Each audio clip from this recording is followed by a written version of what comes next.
TV KPM. Hai, Assalamualaikum. Salam sejahtera. Selamat datang ke Sukses SPM 2022.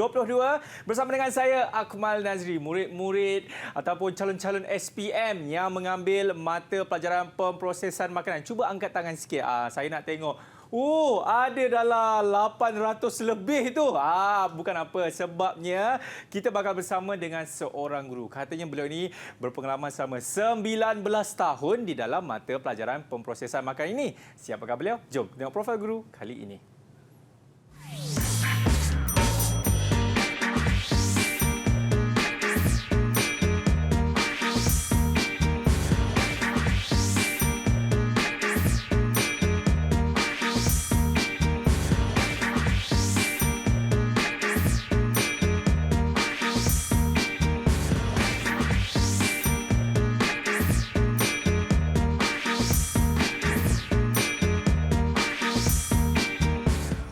Baik, saya pasti murid-murid pun dah lihat dah profilnya dan inilah dia saya tampilkan kepada anda semua.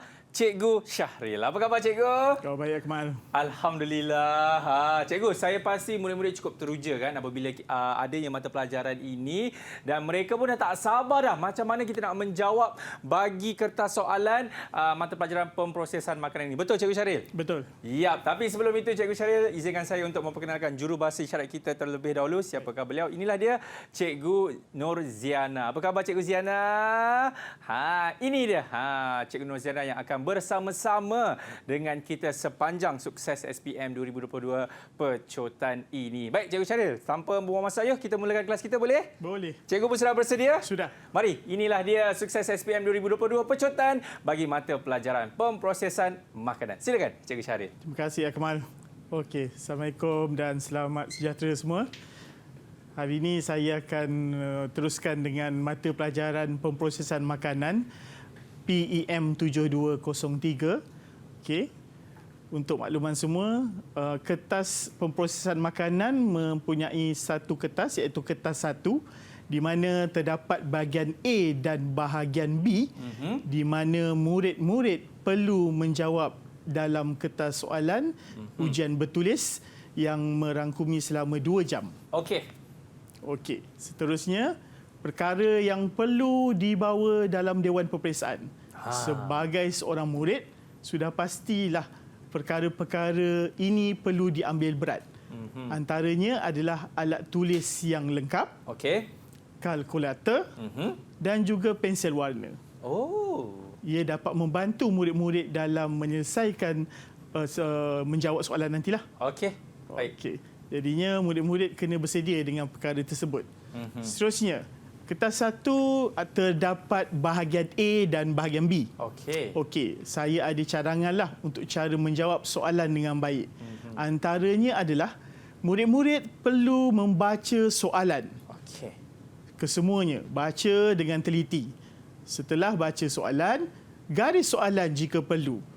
Kerana terdapat kata kunci atau kata yang penting dalam soalan tersebut. Okey, seterusnya, murid-murid dah garis, kena pasti kata kunci.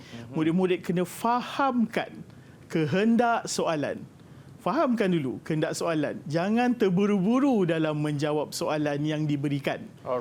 Oleh itu, seterusnya, barulah murid mula menjawab dalam ruang jawapan yang disediakan. Jangan jawab di soalan lah. Jadinya murid-murid kena jawab pada ruang tersebut. Dengan menggunakan alat tulis tadi iaitu pen, Akmal. Betul. Jangan pakai pensel lah. Okey, seterusnya. Dah jawab soalan, dah selesai menjawab ke semua soalan, murid-murid perlu semak semula jawapan. Ini bertujuan supaya jawapan yang diberikan tu adalah yang paling tepat dan lengkap. Takutlah ada yang tertinggal kan. Jadinya murid-murid kenalah pastikan semak semula jawapan tersebut. Apabila telah semak, di sini menuntut supaya murid-murid untuk merancang masa. Sebab 2 jam. Bila 2 jam, murid-murid perlu merancang masa. Jawab soalan, jangan terlalu lama, jangan terlalu cepat, jangan terburu-buru. InsyaAllah boleh jawab. Dan yang paling penting, tulisan boleh dibaca. Oh ya, itu yang paling penting. Itu paling penting. Kalau tak boleh baca, tak dapatlah mungkin dipahami betul. Betul. Okey, jadinya murid-murid kena jawab semua soalan. Tak ada pilihan, Akmal. Okey. Semua soalan kena jawab. Ni tiada pilihan. Jadinya bila tak ada pilihan, dalam kertas satu ini, murid-murid dalam semua soalan ni merangkumi 100 markah. Jadinya bila 100 markah ni, murid kena pastikanlah bahawa markah tidak markah diperolehi. Yap. Okey, itu sajalah, Akmal. Baik, itu dia yang mana tadi Cikgu Syahrir ada mengatakan perkara yang perlu dibawa dalam Dewan Pentaksiran, antaranya alat tulis lengkap, kalkulator dan juga pensel warna. Cikgu, izinkan saya untuk mengambil dulu saya punya pensel warna kerana tertinggal. Kepada anda semua, jangan ke mana-mana. Selepas ini, kita akan kembali lagi dalam Sukses SPM 2022 Pecutan. Mana saya letak pensel warna saya tadi ya? Didik TV KPM.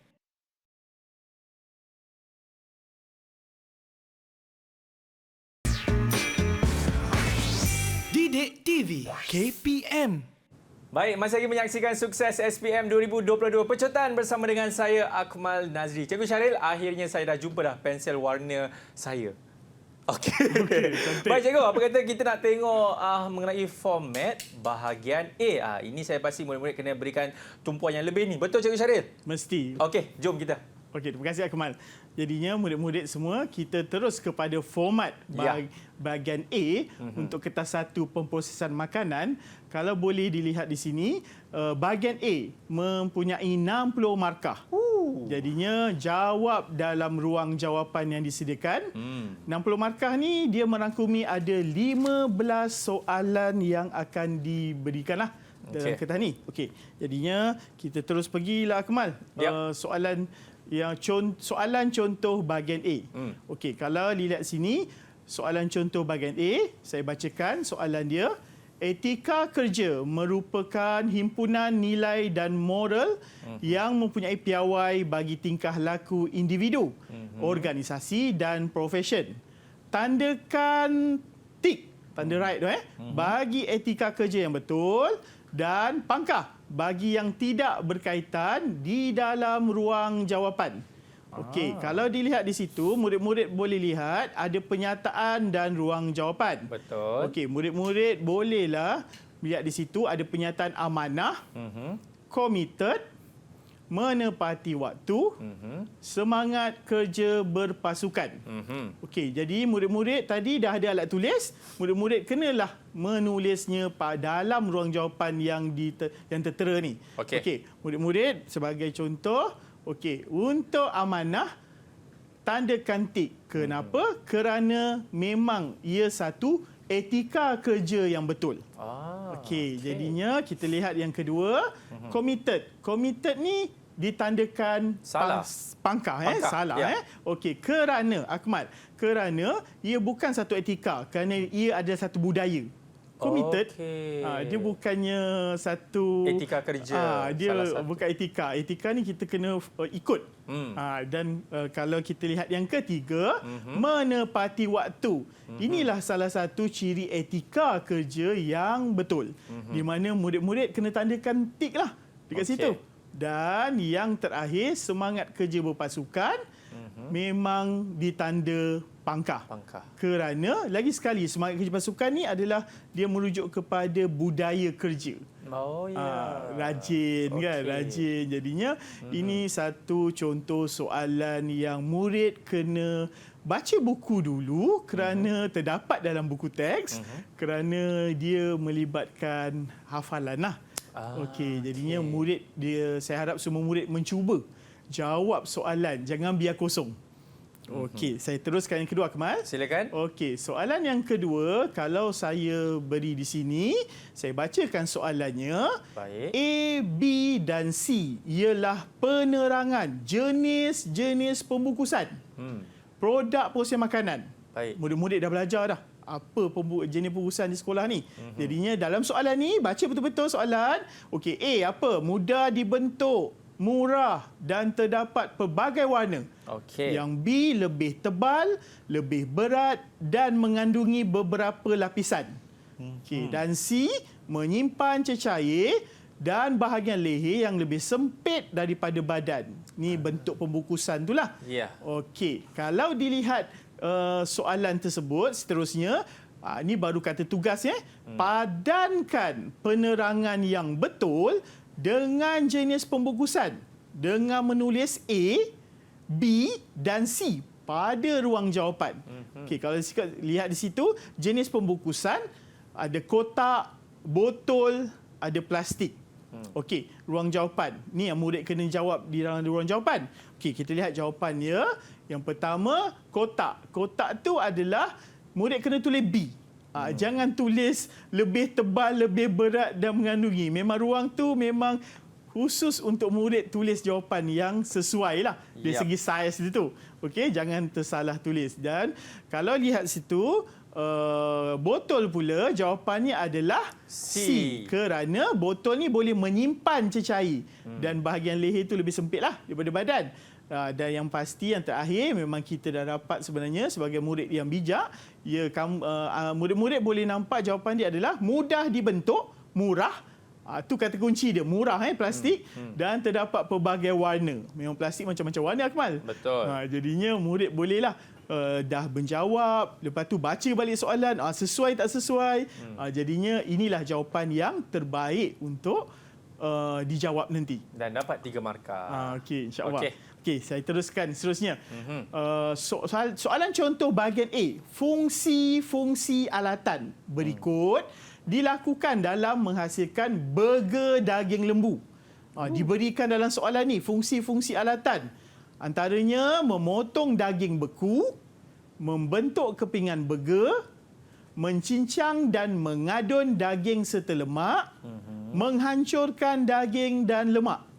Okey, kalau kata tugasannya, padan dan tuliskan fungsi yang betul dengan nama alatan berikut dalam ruang jawapan.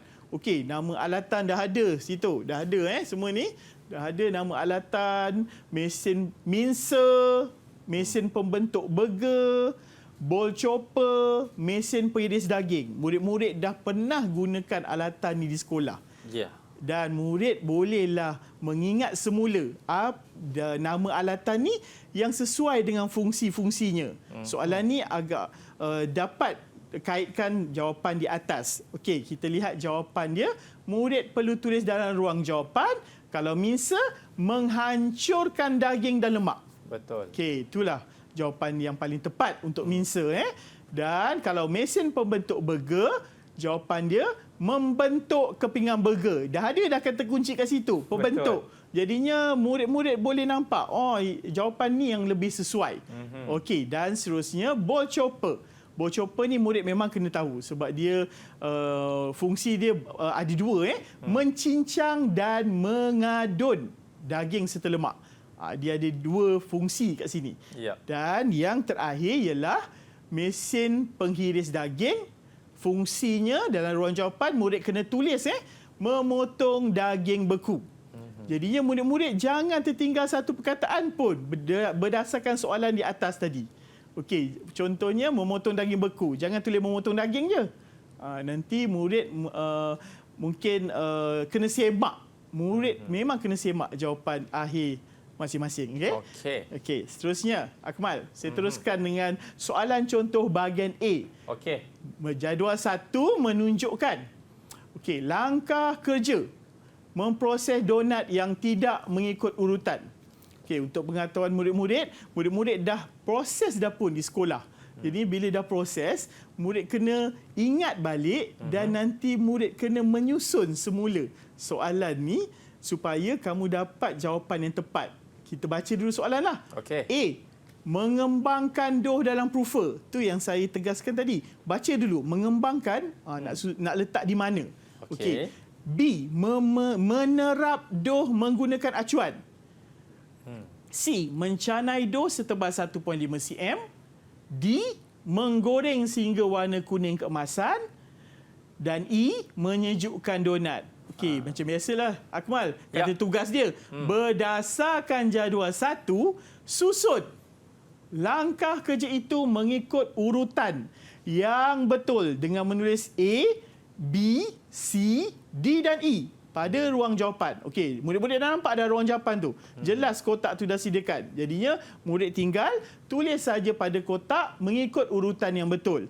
Okey, kalau jadi murid kena bacalah dan susun. Yap. Jawapan yang pertama ialah C. Okey, mula-mula buat donat, murid kena canai dulu. Canai. Dah ketebalan seragam tu. Langkah 2, apa murid perlu susun? Langkah yang betul iaitu B. Mengembangkan dough dalam proofer supaya donat tadi naik 2 kali ganda daripada saiz asal. Maksud Okey. cikgu B, menerap dan menggunakan acuan, betul? Menerap menggunakan acuan. Okay. Ya. Oh, terima kasih Akmal. Sama-sama. Menerap dan menggunakan acuan. Ya. Menerap dulu Ya. Menerap dulu. Dah bentuk tu. Dah bentuk. Barulah murid pergi ke langkah 3. Iaitu Baru mengembangkan kepada saiz 2 kali ganda daripada saiz asal. Betul. Dia dah naik lah. Nampak gebu lah Akmal. Okey. Dalam langkah 4 tu, barulah murid-murid menggoreng. Dah naik, dah kembang, baru goreng. Sampai warna kuning keemasan. Jadinya, dan yang terakhir langkah 5 ialah menyejukkan donat. Sebagai murid kena semak betul-betul. Dalam kotak ni, semua ni pastikan semua abjad berbeza. Supaya tidak hilang markah ataupun step tadi lah. Okey. Jadinya ini setiap murid perlu tahu semua pemprosesan produk makanan dengan jelas. Okey, Akmal, saya teruskan soalan seterusnya. Okey. Soalan contoh bahagian A, jadual 2. Menunjukkan aspek dan kriteria kari pap yang tidak lengkap. Okey, murid-murid dah pernah buat kari pap dah. Lengkapkan jadual 2 berikut dengan menulis kriteria yang betul pada ruang jawapan yang disediakan. Ni ruang jawapan dia lah. Okey. Ruang jawapan dia dah disediakan. Murid tinggal isi saja, lengkapkan. Tapi kena baca soalan dia. Aspek. Dalam soalan ni telah diberikan aspek rupa, tekstur dan warna.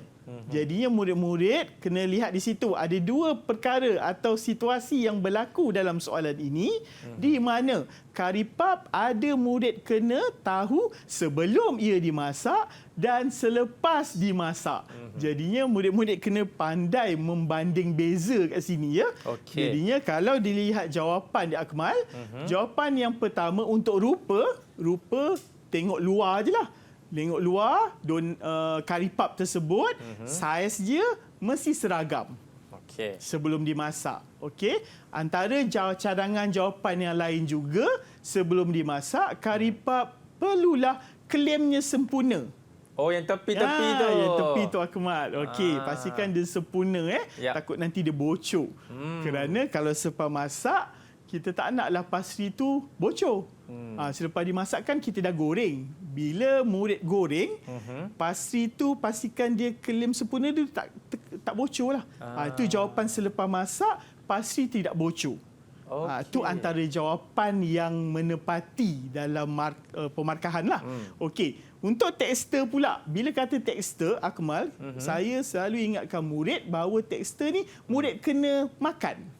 Okey, bila makan, inti dia macam mana? Kalau sebelum dimasak, tapi kalau sebelum masak tak boleh makan lah. Yap, okey, betul. inti tu memang dah masak. Okey, cuma kita nak pastikan bahawa tekstur dia, inti dia padat, bukan kosong. Kalau yang selepas dimasak, biasalah kalau tekstur kari pap ni, dia mesti garing atau rangup. Biasalah kalau dah goreng, mestilah rangup kan, takkan lembik pula. Kan? Jadinya warna untuk sebelum dimasak memang warna sekata. Dah diberikan kat sini. Dalam soalan ni, murid-murid telah diberikan warna sekata sebagai jawapan permulaan idea dalam menjawab soalan ni. Jadinya untuk warna selepas dimasak, kari pap yang baik adalah kari pap yang berwarna kuning keemasan. Barulah jawapan itu diterimalah. Okey, jadinya lengkap, semak balik jawapan, pastikan semua dah diisi. Walaupun ada ruang kosong ni, cubalah jawab dengan menggunakan perkataan yang sesuai. Okey, tidaklah semesti ikut jawapan ni Akmal. Mesti yang sesuai, okey dah. Okey, jadinya saya teruskan lagi Akmal. Okey. Okey. Kari pap sudah, kita ke apa pula? Kuih apa ni, Kita cikgu? pergi jam nenas pula. Oh. Okey, sebab murid-murid ni dia banyak amali Akmal. Ya. Ada 22 amali yang dia kena hasilkan. Jadinya ikut kehendak soalan. Baik. Okey, soalan seterusnya. Okey. Jadual 3 menunjukkan langkah kerja membungkus jam nenas. Nak bungkus ni. Bungkus jam nenas yang tidak mengikut urutan. Okey. Okey, kena baca lagi sekali. A, B, C, D dan E. Bacalah. Dan bila baca tu saya bacakan jugalah. Menutup botol yang telah dituang jam dengan segera. Okey, yang B. Membiarkan botol kering sebelum digunakan. C. Mensteril botol kaca dengan air panas atau wap panas. D. Menuang jam yang telah masak ke dalam botol. Dan E. Membiarkan jam nanas set pada suhu bilik. Itu jadual dalam soalan lah. Kalau kata tugasnya, berdasarkan jadual 3, susun lagi sekali. Susun apa? Langkah kerja itu mengikut urutan yang betul. Dengan menulis A, B, C, D dan E pada ruang jawapan. Okey, ruang jawapan macam hampir sama macam tadi, tapi ni soalan yang berbezalah. Okey, dah dapat soalan macam ni, kita susunlah Akmal. Okey, yang pertama, langkah pertama untuk membungkus jam, kita letakkan C, iaitu mensteril botol kaca dengan air panas atau wap panas supaya hilang mikrob. Ya. Jadi bersihlah. Barulah boleh bungkus. Dah lepas steril, C, jawapan kedua ialah B, iaitu membiarkan botol kering sebelum digunakan. Sebab nak bungkus produk ni, dia kena kering. Kalau tak kering, nanti dia cepat rosak. Betul. Bila cepat rosak, di situ murid dapat menilai, jawapan ni langkahnya lebih awal daripada langkah seterusnya. Jadinya murid-murid kenalah tahu susunan yang mana yang lebih baik dalam memberi jawapan lah. Yep. Okey, langkah 3, Akmal, ialah menuang jam yang telah masak ke dalam botol. Barulah murid tulis D. Menuang jam. Okey, dah menuang jam tu dalam botol tadi yang kering tadi. Langkah 4, barulah murid-murid letakkan jawapan A, iaitu menutup botol yang telah dituang jam dengan segera. Tutup. Tutup rapat sebab nak mewujudkan keadaan separa hampa gas. Kalau kita proses sesuatu makanan, kita kena pastikan makanan tu betul-betul kedap udara. Ya. Bila dah A tu, kedap udara, dah tutup dengan segera. Dan langkah kelima, Akmal, ialah jawapan dia E. Membiarkan jam nanas set pada suhu bilik. Okey, jadinya lengkaplah untuk pembungkusan jam nanas ni. Baca balik soalan ni. Baca balik soalan, tengok susunan dia, abjad dia memang ada berbeza. Jangan ada A 2 kali. Jadinya cukuplah. Maksudnya lengkaplah untuk jawapan soalan ini. Ya. Okey, saya nak pergi soalan seterusnya lagi lah. Okey. Soalan seterusnya, yang ni memang menguji tahap pemahaman dan juga ingatan murid. Terdapat juga soalan yang kalau saya bagi ni, iaitu soalan contoh bahagian A, iaitu contoh soalan nyatakan. Kata tugas dia nyatakan. Nyatakan 2 agensi yang dapat membantu usahawan. Murid-murid dah belajar dah. Dah belajar dekat sekolah. Jadinya jawapan yang paling senang untuk dihafal oleh murid iaitu MARA. Kalaulah tak boleh tulis Majlis Amanah Rakyat, tulis MARA pun sudah memadai. Jadinya saya letakkan dalam kurungan dekat situ. Okey. Jadinya murid-murid bolehlah tulis, jangan tulis perkara yang lain lah. Dia akan memberi maksud yang berbeza. Okey. Agensi yang dapat bantu usahawan seterusnya, saya beri contoh kat sini adalah Federal Agricultural Marketing Authority atau FAMA. Okey, ni memang jelas dalam buku teks lah, Kemal. Memang tak boleh tidak, dia fakta, soalan Betul. fakta. Jadinya bila kata FAMA, sama juga macam saya cadangkan. FAMA, tulis FAMA je. Oh, InsyaAllah. boleh juga cikgu. Boleh, tak ada masalah. Antara cadangan jawapan lain, Akmal, yang boleh saya nyatakan kat sini, sebab usahawan ni dia nak berniaga. Ya. Bila nak berniaga, dia perlukan sokongan atau bantuan. Bila sokongan bantuan, antara yang paling senang untuk dihafal oleh murid adalah bank. Antara bank yang boleh dinyatakan di sini adalah Agrobank. Agrobank. Okey, dia lebih sesuai lah Yap. untuk usahawan. Seperti Tekun Nasional dapat membantu usahawan-usahawan yang baru nak berkecimpung dalam bidang usahawan ni. Seterusnya Jabatan Pertanian Malaysia. Okey, seterusnya dan yang akhir adalah Perbadanan Perusahaan Kecil dan Sederhana Malaysia, SME Corp Malaysia. Jadinya memang murid banyak sangat contoh-contoh yang telah dibelajar kat sekolah. Jadinya ini antara cadangan lah jawapan yang boleh diberikan. Rasanya Akmal, itu sajalah untuk bahagian A. Baik, itu dia. Saya pasti murid-murid pun telah memberikan tumpuan yang sepenuhnya seperti mana yang telah diterangkan oleh Cikgu Syahril kita. Kalau kita tulis fama ataupun marah saja pun boleh, Cikgu. Betul Boleh. Okey, baiklah murid-murid, kita nak berhenti rehat sekali lagi. Kepada anda semua, jangan ke mana-mana. Selepas ini, kita akan kembali lagi dalam Sukses SPM 2022 Pecutan. Didik TV KPM.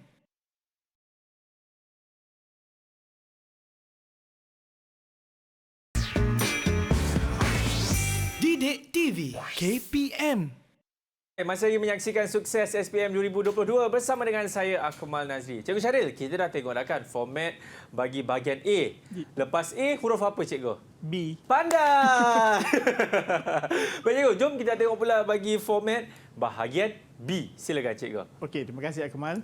Okey. Akmal tadi dah suruh saya jawab B, saya teruskan B lah. Ya. Okey, format bahagian B, jadinya senang je. Tadi 60 markah, yang ni bahagian B mempunyai 40 markah. Jadinya 40 markah ni terdapat 4 soalan yang perlu murid jawab. Okey. Jadinya sama juga dalam 4 soalan ini, murid-murid perlu jawab dalam ruang jawapan disediakan. Tak ada tambahan ya, Akmal? Okey. Murid memang kena jawab dalam ruang yang disediakan lah. Baik. Okey, kita pergi soalan contoh bahagian B, Akmal. Okey, soalan contoh bahagian B kat sini, kalau saya boleh bacakan soalan, jadual 4 menunjukkan kos untuk menghasilkan 1.3 kilogram tapai ubi kayu. Sedap ya. Okey, jadinya dalam soalan ni dia ada pelbagai persembahan bentuk soalan. Dalam soalan ni kena lihat betul-betul, fahamkan soalan, apa yang ditanya kena selesaikan. Okey, dia dah beri dah kos bahan. Bahan apa? Ubi kayu dah ada, ragi dah ada, kuantiti pun dah dinyatakan. Yang paling mudah lagi, harga dah diberikan dalam soalan. Murid-murid jangan perlu ikut kehendak soalan. Ya. Turut saja, jadinya dah ada beri tu mesti gunakan. Maklumat dalam soalan mesti digunakan. Okey, kos upah terus dah bagi dalam soalan ni RM4. Okey. Dan kos overhead juga telah diberikan RM1. Okey, dalam soalan berbentuk begini, hitungkan kata tugasan dia. Yang pertama, hitungkan kos bahan untuk menghasilkan 1 kilogram tapai ubi kayu. Okey, kalau dilihat di atas, 1 kilogram tapai ubi kayu sama je. Okey, sama dengan yang bawah. Betul. Jadinya murid-murid kenalah teruskan dengan pengiraannya, di mana murid-murid kena faham bila kos bahan, murid-murid kena buat operasi penambahan. Okey. Di mana kos bahan sama dengan ubi kayu tambah ragi. Sebab dah diberikan dah, tinggal nak tambah saja. Okey, jadinya murid-murid boleh teruskan, iaitu dengan menunjukkan jalan kerja yang teliti atau tepat, supaya jawapan tu senang dilihatlah. Okey, RM4.50 tambah 50 sen. Dapatlah jawapan untuk kos bahan 1.3 kilogram tapai ubi kayu ialah RM5. Okey, ini dah menyelesaikan soalan yang pertama. Jadinya dia banyak pecahan lah untuk soalan bahagian B ni. Okey, bila dah jawab yang soalan pertama, murid-murid perlu jawab soalan seterusnya.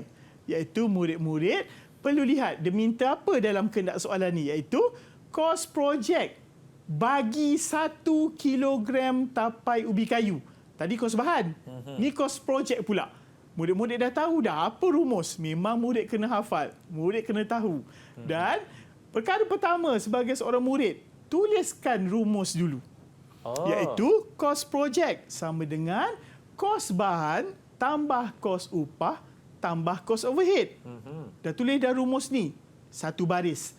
Okey, dah tulis rumus, masukkan nilai. Bila masukkan nilai, RM5 tadi, jawapannya dari jawapan sebelum ni. Gunakan jawapan sebelum ni untuk murid-murid dapat jawapan yang tepat lah.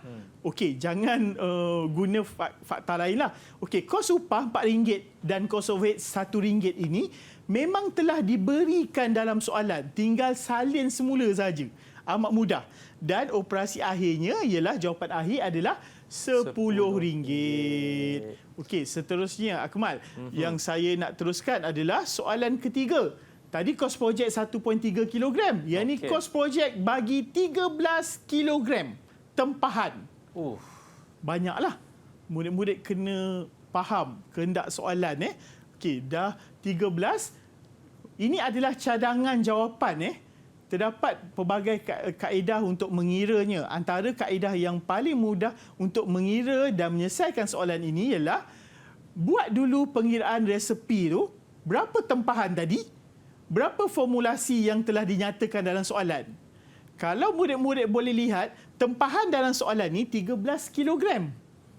Dan formulasi tadi yang asal tadi dalam soalan ialah 1.3 kilogram. Jadinya, tempahan mestilah banyak. Dan bila tempahan dibahagi dengan formulasi, murid akan dapat 10 resepi atau 10 gandaan. Okey. Dan macam mana nak dapat kos projek untuk 13 kilogram tempahan? Murid salin balik rumus kos projek. Iaitu kos projek kurungan 13 kilogram tapai ubi sama dengan kos projek yang 1.3 kilogram tapai ubi tadi didarab dengan resepi tadi. Jadinya murid-murid akan nampak dekat sini pengiraannya RM10 darab dengan 10 resepi. Okey, ni gunakanlah 10 resepi. Dapatlah jawapannya adalah RM100. Okey. 100 Seterusnya, soalan yang terakhir untuk bahagian pengiraan kos, harga jualan. Dia minta harga jualan pula. Bagi 13 kilogram tapai ubi, sekiranya anda ingin memperoleh keuntungan sebanyak 30%. Memang murid belajar usahawan memang kenalah Akmal. Untung. Dia kena kira untung. Jadinya dan murid perlu tahu juga rumus ini, iaitu harga jualan sama dengan kos projek tambah kos projek darab peratus keuntungan. Ni memang rumus je lah.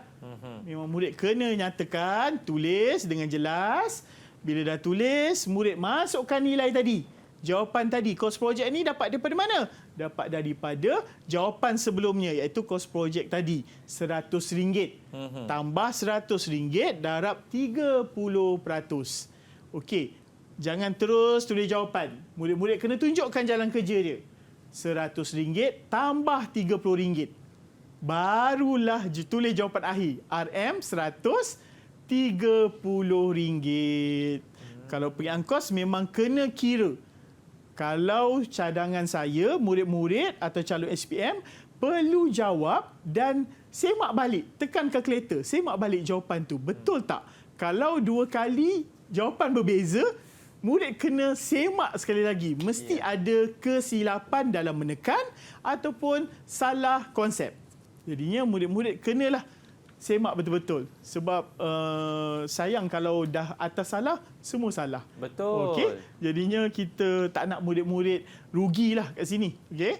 Jadinya harapan saya murid-murid dapat tunjukkan jalan kerja yang jelas Dan mendapat markah yang penuh. Ya, insya-Allah. Okey.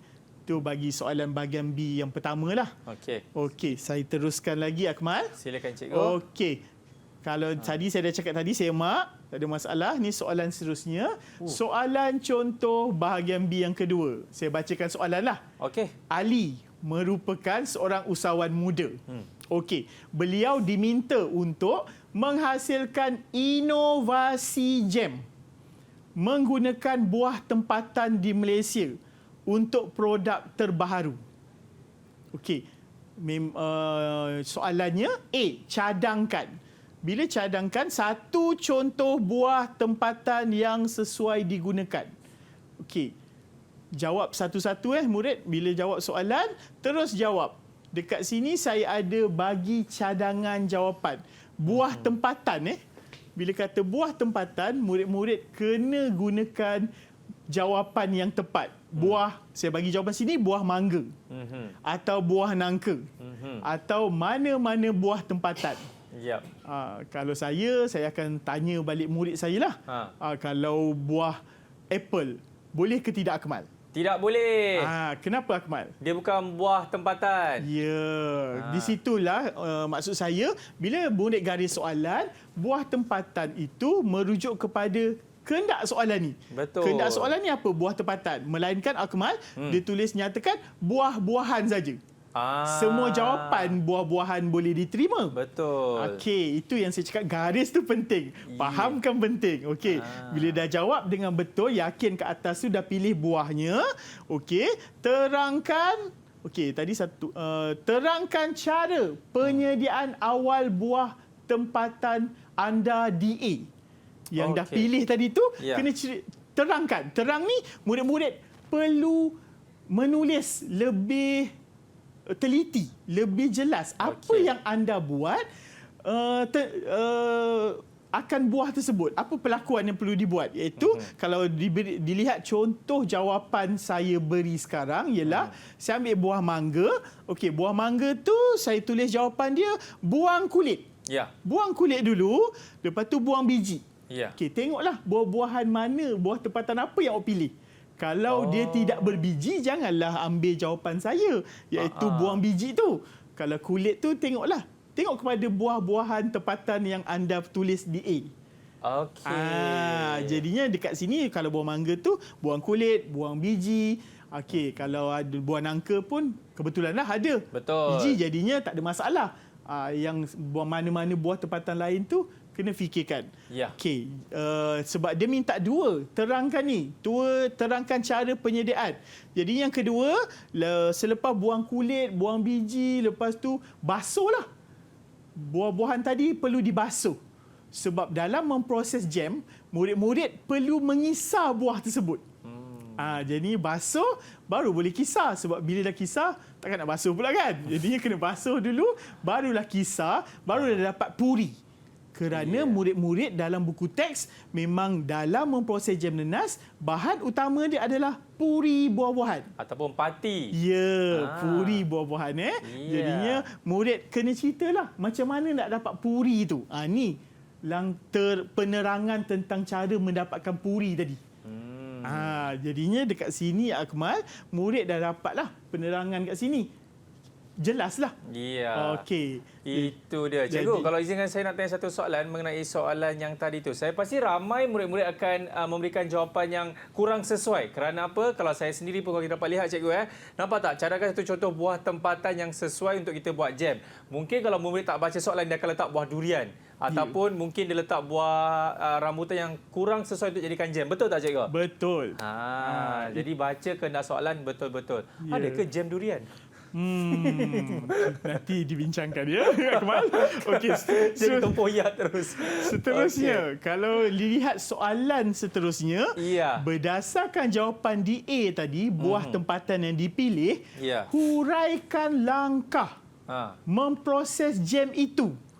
Menggunakan buah tempatan yang telah dipilih bermula daripada memanaskan puri buah bersama air.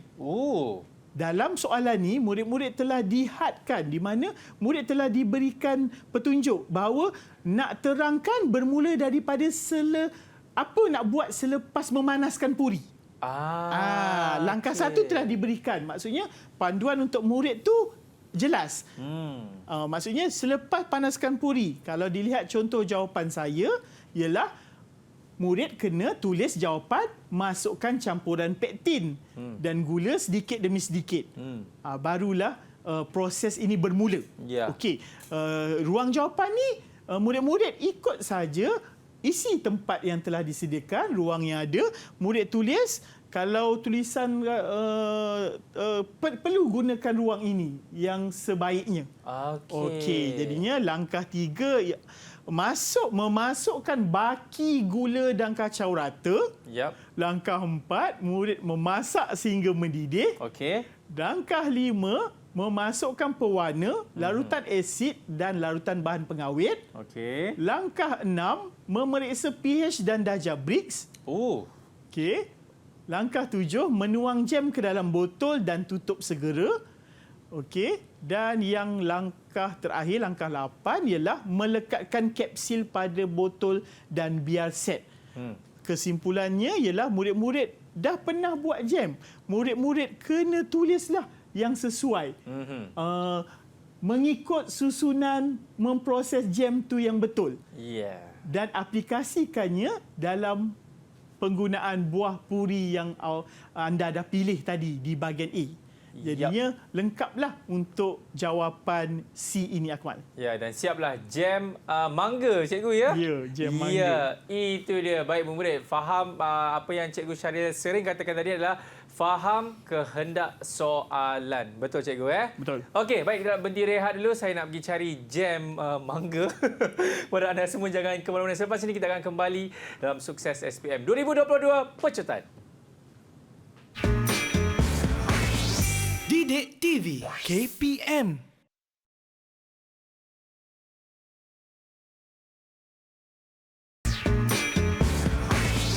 Didik TV KPM. Baik, masih lagi menyaksikan Sukses SPM 2022 Pecutan bersama dengan saya, Akmal Nazri. Katanya kali ini Cikgu Syaril nak kongsikan mengenai persediaan umum. Betul ke Cikgu? Ya, betul. Silakan Cikgu. Baik, terima kasih Akmal. Alright. Di sini saya ingin menunjukkan kepada murid-murid contoh soalan yang telah dijawab oleh murid dan mungkin ada murid perlu elakkan. Okey. Jadinya bila murid perlulah melihat contoh soalan yang saya beri ini adalah satu contoh soalan.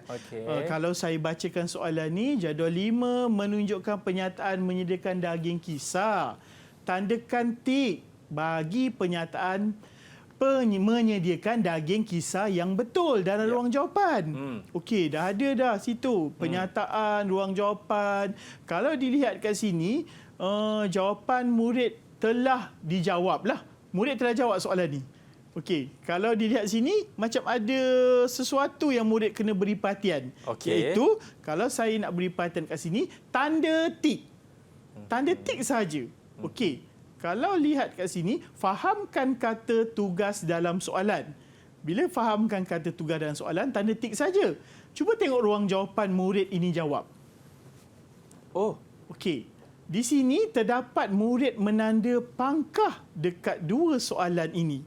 Jadinya murid-murid perlu faham, elakkan perkara begini berlaku supaya anda tidak kehilangan markah.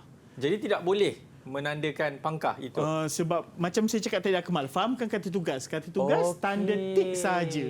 Bila tanda tik sajalah. Tanda pangkah dalam soalan tak minta, tak ada dinyatakan. Jadi tidak perlulah lakukan perkara itu. Ini saya nak bagi contoh, mungkin murid terlampau teruja untuk menjawab soalan tersebut sampai tak menggaris atau memberi perhatian yang lebih pada soalan. Nampak mudah tapi kesilapanlah. Elakkan perkara ini. Saya harap semua tak berlakulah. Amin, insya-Allah. Jadinya ini satu contoh soalan yang murid dah jawab. Seterusnya, saya nak pergi kepada contoh seterusnya. Okey, saya bacakan soalan. Sebahagian daripada fungsi alatan dalam jadual 6 digunakan dalam pemprosesan keropok lekor.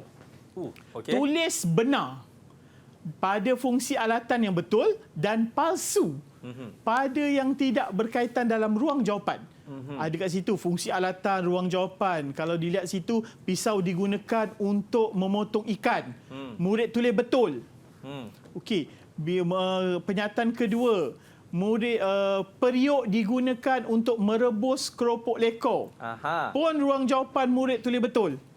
Okey, slicer digunakan untuk memotong keropok lekor. Murid tulis salah. Okey, jadinya mincer digunakan untuk menghancurkan isi ikan. Murid tulis betul juga sekali lagi.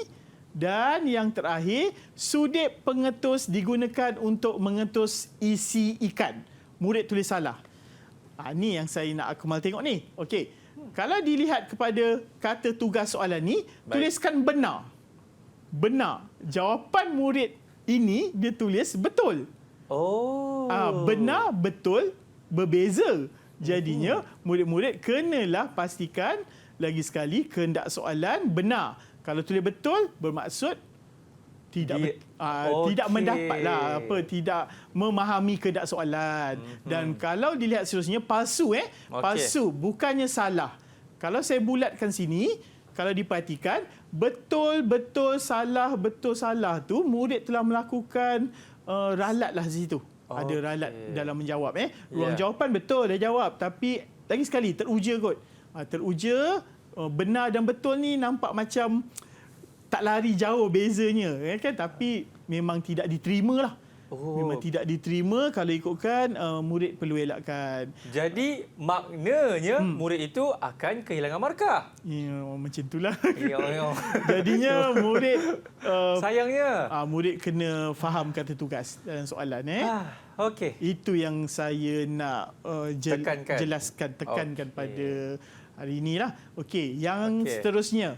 Kalau murid lihat di sini jadual 7 menunjukkan langkah kerja memproses mi kuning yang tidak mengikut urutan. Okey. A, mengadun semua bahan. B, mengetus, membilas dan menyejukkan mi. C, memotong kepingan doh menggunakan mesin mi. D, melepehkan doh berulang kali.